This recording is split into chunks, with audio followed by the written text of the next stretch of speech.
Hi friends, this is our third and last little sharing, little thought for today from this last section that you've just heard being read from John 19 verses 12 to 16. And it says this, right? Let's set the scene again. Jesus has been sent to be flogged, he's been beaten and humiliated and really made a mockery of. And then it says here that from then on, Pilate chose to release Jesus. So Pilate is looking for every possible chance to help himself and help Jesus out. Actually, he has the authority.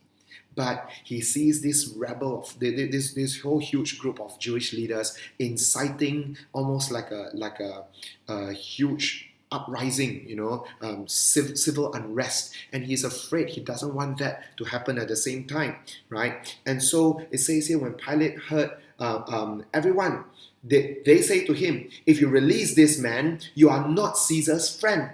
Everyone who makes himself a king opposes Caesar. Wow. These are strong words because they're manipulating Pilate right now. They're saying that if you release him, you are no friend of Caesar. You want to be a friend of Caesar? And so Pilate feels his own conscience and loyalties being really ripped apart here, right? So when Pilate heard these words, he brought Jesus out and set him on the judgment seat at a place called the Stone Pavement. Now, my friends, I just want you to be able to see this scene. There's Pilate on the seat of judgment, and then Jesus standing before him, ready to be judged. And you know what, my friends? I shudder for Pilate. I shudder for Pilate to think that one day their positions are going to be reversed.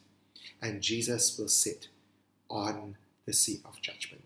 And Pilate will have to stand before him and give an account for his life. I really shudder for Pilate. But my friends, we're not here to think about that, but it's just a thought and a picture I wanted to leave with you, because every one of us will have to stand before that judgment seat one day as well. But what goes on is very, very fascinating, right? Because Pilate then brings Jesus before the crowd and he says, behold, your king.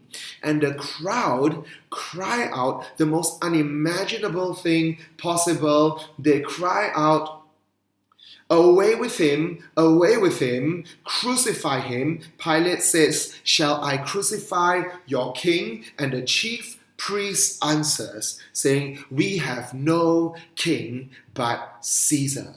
Oh my goodness.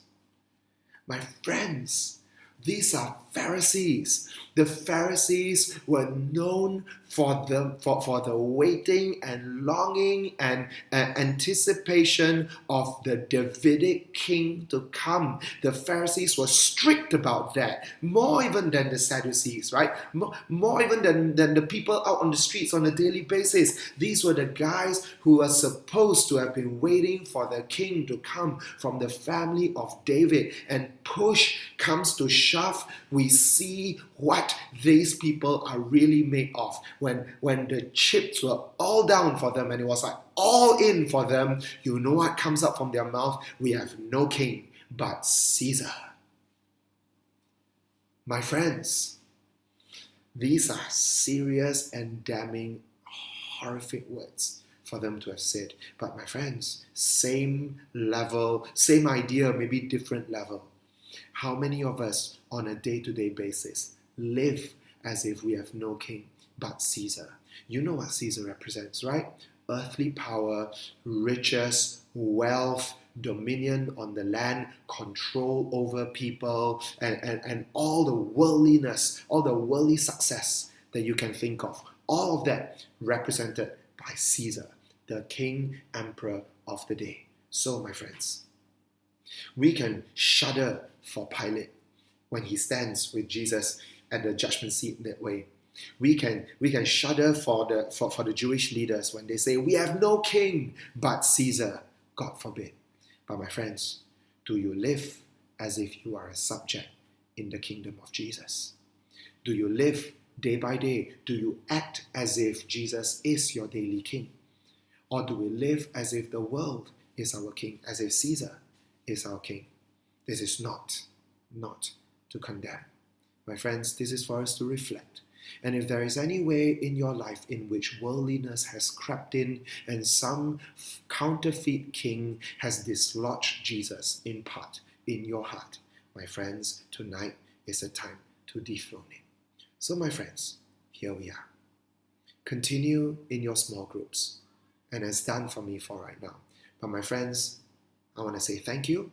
For the rest of this night, you will be with your cell groups. You will share. You will partake of communion together. But just this one moment, is there a counterfeit king on the throne in your heart? Leaders, cell leaders, word facilitators, over to you. Thank you so much for being with me on this night and allowing me into your cell groups. Reflect and spend time with Jesus. Over to you guys.